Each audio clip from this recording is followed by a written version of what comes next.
si Selos. Eh, best friend, tuturuin natin. Eh, di, ano tayo? 5? Ano? Unom! Tayo.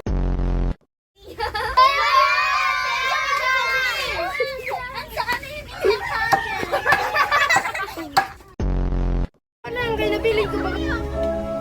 Tapon mo lang ito.